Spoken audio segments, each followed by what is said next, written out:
Hi, we're here in the cafeteria of Shirley Mann Elementary in Union, and we're going to interview Laura and Beth of GO Pantry. What is GO Pantry? What do they do? And how do they get started? We'll learn that today on People of Northern Kentucky.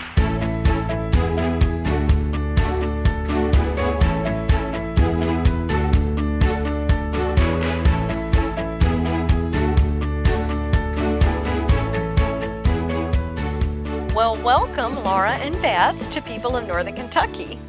I've known you, Laura, for a little while and just met you, Beth, Yeah. but I've known of what you were doing in the community with GO Pantry.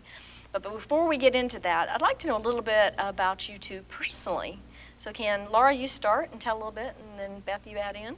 So I grew up in Florida, Oh, okay. right? And I lived in Florida, went to college at the University of Florida, worked in Florida, met my husband in Florida, and he about 10 years ago was working for Fifth Third. Okay. And Fifth Third offered us an opportunity to come up to the Cincinnati area. Mm-hmm. So that's what was the catalyst to bring us kind of here. When we moved here, we didn't know anything at all about the area. So they even assigned us a realtor in Kentucky and a realtor in Cincinnati, and they both kind of told us the best and worst about both areas, and Hatfield and McCaw kind of idea, right? Yes. We shouldn't live in Kentucky because everybody's a redneck in Kentucky, right? You don't want to live in barefoot, Ohio yeah. because the roads are terrible in Ohio. Right. But we found this area. We actually settled in Union, Kentucky. Then we found a great neighborhood filled with great schools, lots of great families, and that's where we pretty much immediately felt at home. So we moved here and established ourselves here. Our kids have been in the school system the whole time. So when we moved here, we had twins that were 4.5. Now they're freshmen at Ryle High School. Oh, wow. And we have a 9-year-old that goes to school right here where we are at Mann Elementary. Okay. All right. Well, tell us a little bit about you, Beth. I actually grew up in Shelbyville, Kentucky, which is right outside of Louisville. And then I attended Transylvania University there in Lexington. And my husband at the time, I didn't know he was going to be my husband, but he went to University of Kentucky, and he's from Lexington. So we met soon there after we finished college. And we were living in the Louisville area, is where we settled for a while, and then went to St. Louis for a little bit, came back, and his job took us to Northern Kentucky, and that's why we're here. And I love it, and this has become home for us. Yes. Our family are, will you ever go back? No, this is home for our boys and my husband Matt and I. So we have 3 boys that are in the public schools right here, actually at Mann, Gray, and Ryle, the schools. So we're right here in Union. We first moved to Burlington, and then we moved over to Union in 2007. So, but we've been here since 2000. Okay. Well, now y'all are neighbors, right? You live in the same neighborhood? Yes. We are. Okay. So tell us, how did this GO Pantry thing start? Okay.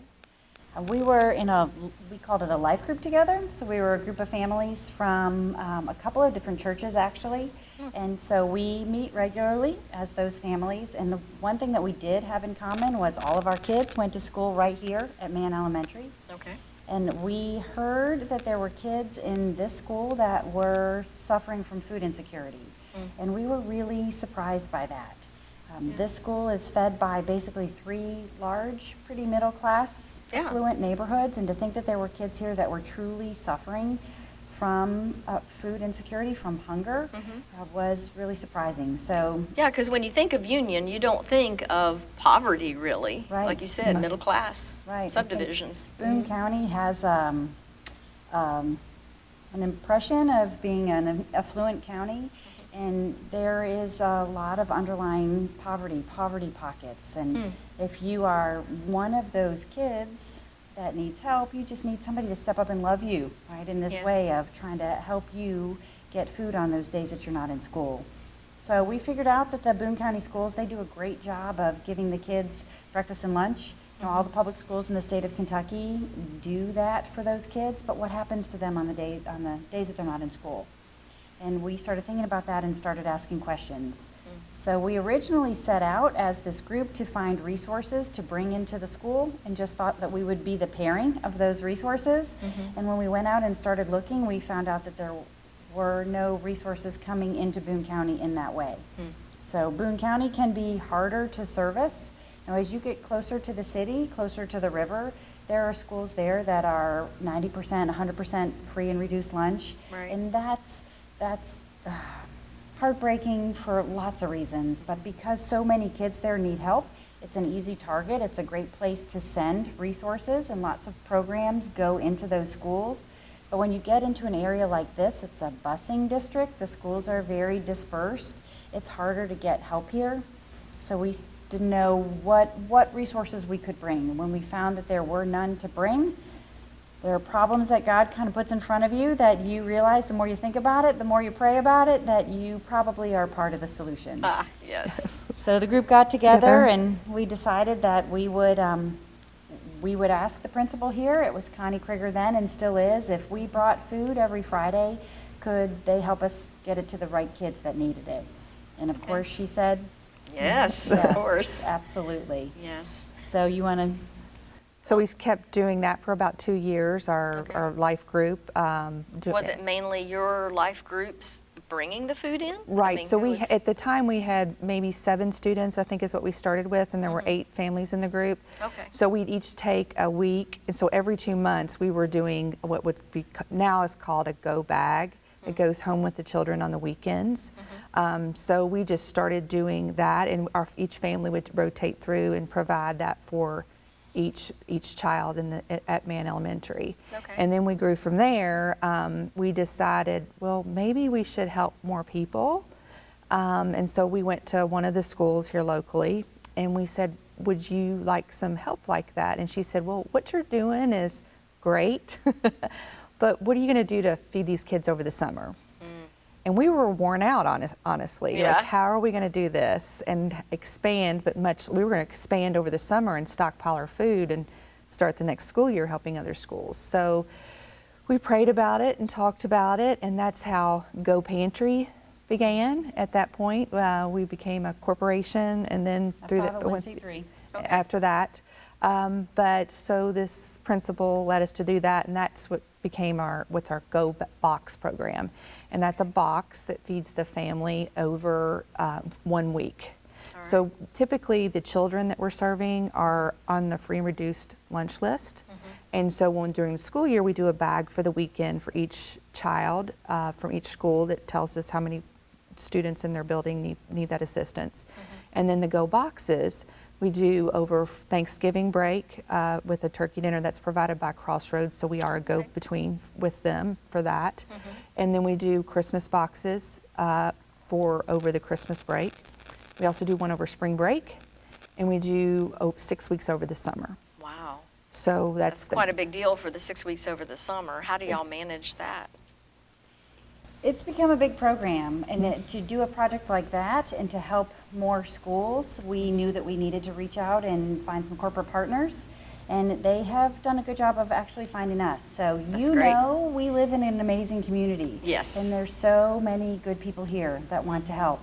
And we've seen as GO Pantry that there's been lots of companies out there that are starting to form philanthropic outreaches, outreach committees, and they try hard to pull their employees and figure out what's important to their employees so that they can, the employees will really get behind it and get the full benefit of helping. We're all made Right. to serve, right? We Right. see that.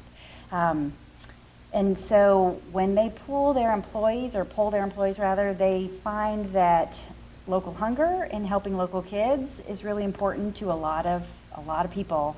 So GO Pantry becomes a natural channel for that. So we've had corporate partners that have helped us with Go Boxes and doing food drives, and we'll explain to you a little bit more what that means. But partners like Bosch Automotive, Meritor, Celanese.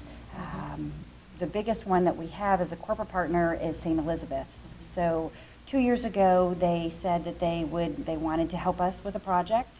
So we explained to them that we have this huge daunting need to help these families over summer. Right. So the idea is that here Boone County, and you can't open up the school. It would be great if we could open up the school in the summer and get the kids in here to eat breakfast and lunch like they do all school year, but you just can't do that. The kids can't walk down 42 or Frogtown safely to get into the school. So you have to do something to get the food to the kids. So that's what the boxes and the bags do. They actually send the food home to the kids and to their families. So when we explained the problem to St. Elizabeth, they were on board, and they put their all their fuel and energy and enthusiasm and love and support behind this idea. And the first year we did just St. Elizabeth physicians, and the COO, Jacob Bast, was kind of our head partner for the project. And he committed 200 boxes. He said, we'll do 200 boxes to help you launch this summer program. And we thought, that's great. Yeah. So we brought them 200 empty boxes, and on the box goes a shopping list of what needs to go in the box. We gave them a date. It would be great if your employees could bring the boxes back by this date. So within a week, they called and said, we need 100 more boxes.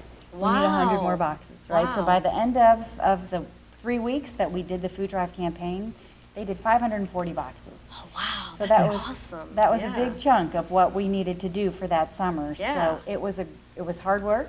Yeah. You know, we've had one of our big partners is Master Provisions, and John Eldridge there runs their food distribution, and he loves to tell people when we go on meetings that I love working with GO Pantry, but man, it's sweaty. It's hard, sweaty. Hard work. Right, it really is. And the St. Elizabeth's got a good feel for that kind of hard work when you're dealing with 540 boxes. That's That's a lot pallets of and boxes. pallets Yeah. of boxes. It requires big box trucks. We filled up semi-trucks full of boxes that were then redistributed out to the families. So the second summer, which was last summer, St. Elizabeth Hospital got on board too. So now Oh, we have good. the physician group and the hospitals all on board with this one cause of helping to feed these local kids. And they got behind it big time. Oh, great. So they brought in 940 boxes.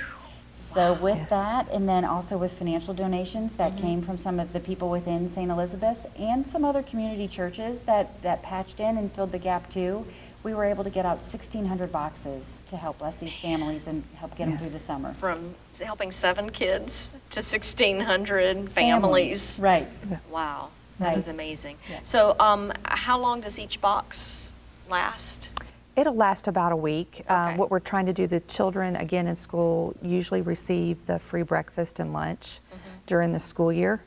So what our boxes include is food to cover for the whole family, the breakfast and lunch, and 3 dinners is how we plan the boxes. And so we do have a very a detailed list of what we think would be good to put in there. And usually we're right on the mark. We hear from a lot of the families that this is the food that our kids will eat. For instance, we'll ask for corn and green beans because if you're going to eat a vegetable, most kids are probably not going to eat the lima beans. And we ask for kid-friendly soup because they don't want, what was it, lima bean soup or something from some crazy soup that we received. And Yeah. oh yes, we'll use it. We'll take Yeah. anything, but we ask for like kid-friendly chicken noodle soup and things Something like that. they'll actually eat. Yes, yes. So Yes. we do ask for those type things, and a large box of cereal, typical things that most families are eating in the morning for breakfast and lunch, and then of course the 3 dinners. Okay, so how do the families get the boxes during the summer? They come here like once a week or something? to The pick 'em different up? schools do it different ways. So we do not interact directly with the families because the children are all on the free lunch list. So there's a confidentiality factor Gotcha. with that, and we completely trust the schools to get the boxes to the right families, to the kids that need it the most. So the schools, we interact with the schools, and the schools set appointments and interact with the families. Okay. And the families will come by. Some of them will use it as an opportunity to check in with the families every week, so the families will come in every week. Some will do 2 weeks at a time, so that's completely up to the school. Gotcha. So there's thinking about those green beans, those corn and green beans. You know, we are constantly trying to get feedback from the schools. Is the things that we're providing, is it the right thing? Do the kids need more? Are the kids really eating this food? What could we do better? Right. And some of the feedback that we get is if a child does miss their bag pickup on Friday, they'll show up in the school office on Monday morning asking for that bag. So that's heartbreaking. They need it that badly, and heartwarming that they want what's in there and they'll actually eat the food that's in there. So I've got a couple of good stories that go with that, and that just lets you see the heart of GO Pantry, right? So there's one school, and we work so hard to keep everything confidential. None of the bags say GO Pantry. We don't want a kid to ever feel that they are being identified or targeted as a child that needs this sort of help. So we are very non-discreet with those, how we distribute the bags and what the schools do with those bags. There's one little girl at an elementary school, and she is so proud of being a GO Pantry kid. So she knows exactly what's coming. She knows that it will faithfully come every week. So she was, one of the school teachers was telling us a story. She saw this little girl interacting with a group of children, and she was explaining to those kids that her Go box was going to come right before Christmas break. And she was telling them every item that was going to be in that Go box, right? So how heartbreaking is that? I know. So she She's was so excited. She was so excited, and this was giving her the opportunity to share something with these Wow. other kids, and her enthusiasm was so contagious that these other kids said, I want to be a GO Pantry kid, right? And so That's awesome, because We you'd be know it- afraid they'd be branded like, oh, you're a Go Pantry kid, but Yeah. instead it's like, oh, you're a Go Pantry kid. I want to be one too, right? And we're thinking, no, honey, we don't want to be a Go Pantry kid, but we're thankful that she feels that Oh, good that's about good, it. yeah. Right, and then the corn and green beans made me think of another story. We were doing a pack, and when we do pack, we work on 100% volunteer and donations. So all of the food that comes in from different sources. Some of these really big food drives, some churches or small groups, Girl Scout groups will do smaller food drives. So we'll consolidate all of that, and we'll put it together to make the assembly lines to do the pack. Okay. So we were in receiving mode one day, and we're receiving just different collections from different places. And a woman came in, and she brought her donation, and she found us and said, I need to tell you this story. So I'm bringing you this, and I'm also bringing you a donation from my neighbor. And here's what it is. And it was a very small donation. And she said she wanted me specifically to tell you that she's been on the receiving end of these boxes, right? And that one of the important things that she wanted us to know was last summer while she was receiving those boxes, that was more vegetables and fruit that her kids maybe have ever eaten. Oh, Right? wow. So wow. how heartbreaking is that? I know. So we do our best to try to put in there good food. It is all non-perishable food with the exception of the Thanksgiving box, which has perishable items in it. So we do try to put as many fruits and vegetables in the bags, especially fruits. That's what kids will eat. Yeah. You know, the doctors tell us, I talked to my pediatrician specifically, and this is a serving size, right? What fits in your little hand. And in the child's hand, a little fruit cup fits in there perfectly. So we'll put at least 4 fruit cups and applesauce squeezes, and we put in 100% fruit juice box. So that's 5 fruit servings that they'll get over the weekend. Now, health standards say that you should have 5 in a day, right? But at least they're getting 5 over the weekend, and that's 5 Right. that they probably would not have had otherwise. Right, right. Well, that Good is work. awesome. Yeah. I'm so glad y'all are here doing this. And you said it started out here at Mann Elementary, but now how many schools do y'all service now? Quite a few. Yes, yes, we service about 10 with the bags, and so Wow. there's other programs in the county that does what we would call a Go Bag program for the weekend bags, and so they'll service different elementary schools and middle schools Okay. and high schools in the community, and then for the boxes, we're doing close to 20. We're doing 20 of the 24 schools for the Wow. boxes. So So- what we found is that the bags collectively, working with these other groups, for instance, there's a church that will adopt a school in their neighborhood, and they'll take care of the bags for that, Okay. for that Yeah. school. So Yes. collectively, we're taking care of the needs from the schools for the weekend school bags. But when it comes to these longer breaks, there's no one that's really able to send home something equivalent to that Go box. So y'all are the only ones that are really doing the summer Right. time. Correct. Yes. So when we have or Christmas break or spring break. The longer Right. breaks. Thanksgiving Right. break, there's more help coming from different places too. So for Thanksgiving break, we'll help the 10 schools that we help on a weekly basis. And if we have extra, then we'll find the right place for those to go, for sure. But when we have partners like St. Elizabeth and some of these bigger companies, we can offer those boxes and that faithful kind of assistance to all of the families within Boone County. Well, that's awesome. Well, that's great that you're working in conjunction with others so that y'all not overlapping, but you're Yes. just making sure everybody has their needs taken care of. Right. So- Right, because all of us just have a heart to get food to these kids. Right, you just Right. want to make sure the kids are getting fed. I think you also mentioned to me earlier about how your interaction with Master Provisions has really helped y'all because you don't have to have a warehouse or We could not trucks do or- this without the help of Master Provision. So to take you back to the beginning, when we were just those 7 families, we were working in Beth's basement. That was our storehouse, and we would do these food drives, and just mountains of food would come in from the different schools and companies. We were doing food drives at the time at the local Kroger's, and we would have all kinds of volunteers come in. They would line Beth's cul-de-sac and down the street Oh, goodness, to Beth. come help. Right, so she called it God's house. Yeah. Right, and there were kids playing in her backyard that weren't neighborhood kids. We didn't know whose kids they were, but we were all there with the same goal, and it was working great. But we were definitely limited in the size of kids that we could help when you're working out of somebody's basement. Right. So this is a good God story. This is how we know this is God's pantry. So we said out loud, if we're going to help more schools, then we're going to need a bigger place to hold the food that we're collecting, and a bigger packing place also. Yes, to pack it all. Yeah, so within that week, and this is how it's worked, we got a call from a friend of a friend, and she went to a smaller church, and it's a church, the name is Grace Episcopal. They're across the street from Boone County High School, and they had a heart for food pantry. They weren't sure what to do with it, so they called us in, and we met with the priest, and within 10 minutes, he said, "We have extra space. Would you like to use this space for GO Pantry?" Oh, nice. So yes, right, so just that allowed us to move provided out right of away. her basement Yeah. into another basement, so it was. And Beth's going, Yeah. Right, yeah. It was much better, but it wasn't perfect, and that's Yeah. okay. When you're working with volunteers and donations, you do the best that you can. Right. So we had to go up these steep stairs, and when you're carrying all those cans up and down these steep stairs. Oh, goodness. That was hard work.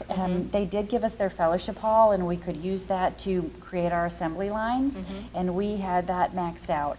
And we were able to invite in more volunteers to help with the whole effort in doing that. But we got to a point where, to meet the need that we were servicing, we had to do these at the church every 2 to 3 weeks. And we thought there might be a way that we can do things better. And Roger Babick and John Eldridge are friends of mine and Beth's, and they knew what we were doing and asked us, would it help you to do a pack here at Master Provisions? Oh, wow. Yes. Yes. It would. Yeah. So we did our first pack at Master Provisions, and they were real involved in helping us understand some operational efficiencies, how we could utilize volunteers' time, how we could use their equipment. So now we use their warehouse. We have a key to the warehouse. We usually go in and do our packing events on Sunday afternoons, so as to not interfere with what's going on at Master Provisions. Right. And we open up that warehouse and bring in all of our volunteers and set it up like it's our own. We have volunteers that have grown up driving forklifts, so they can come in and drive those forklifts safely.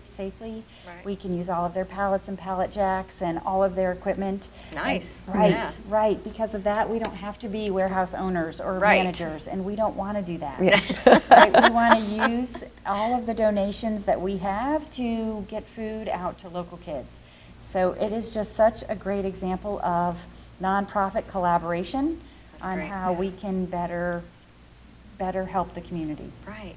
Well, behind us here, we have GO Pantry buckets. Tell Yep. me, how do y'all use those, and who uses them? So usually we have people that'll call. It could be a Girl Scout troop, it could be a local business, a school, and they want to collect food for us. So what we'll do is we'll bring in our collection buckets for them, and then we have our signs, the yard signs for them, and we just set it up typically like this.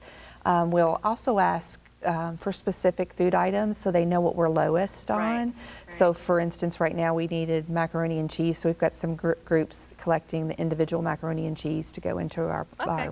our bags for the Right. weekend. So we usually bring this and they set it up, and we'll develop flyers for them to print and send out however they'd like to do it. Right. So we provide everything for them, work with them, they set the dates, and lots of times they'll bring the food to us, or we'll work something out where we can come pick up the food for them as well. Okay. Well, so if there's an organization or a business or something that wants to help this way, what's the best way to get in touch with y'all? Probably through our emails. It's would be the quickest, wouldn't you say? Email or Facebook? Facebook, we're both on there. Okay, so you get the GO Pantry Facebook. Yes, Right. yes. Okay. So those are the two quickest ways to get a hold of us, and then we kind of find out what kind of food drive does your company want to do, or and then we bring the items to you and talk to you. Lots of times with Girl Scouts troops or our Boy Scout troops or civic organizations like that will be able to, Laura will come and speak Okay. to the, and educate, especially with the younger children. She can educate them on childhood hunger and that it is right here. And even adults, a lot of adults do not understand this, so they're kind of taken back when we share the statistics for Boone County and Northern Right. Kentucky and the need needed in this area. Okay, So- and I guess it'd be the same way too if somebody wants to volunteer and help you with packing or whatever. Yes. To either email y'all or go to your Facebook. Correct. And you'll send Okay. us, we use Sign Up Genius for our Okay. volunteer events, so you can just send us your email and we plug you into our system, and you know every time we're having an event, and we'd love to have them come. So that's how they can do that. Awesome. Well, thank you very much. This has been very eye-opening and also very warming to see Yeah. someone's really taking care of the kids here. in the We're thankful community. for the opportunity and to not just to talk about Go Pantry, but to also increase that awareness about the hunger challenges that are in our county. There, like you said in the beginning, people think that Boone County is affluent, and those numbers we're seeing our Go Pantry numbers go up with all of the schools that we serve, and our goal would be for Go Pantry not to exist at all, and instead we're seeing more and more of a need for it. There was a recent article in the Northern Kentucky Tribune about hunger. It was a study that was done just in 2017, and they're saying that 27% of adults in Boone County suffer from food insecurity. So if those adults are suffering, you know those kids are suffering Right. too. So just to get the word out and to increase that awareness so that we can help these kids and potentially maybe break that cycle of poverty, that's huge. That's good work. So thank you. Thank you. Thank you for joining us today. Every Thursday at 10 a.m., get to know your neighbor by catching a new edition of People of Northern Kentucky.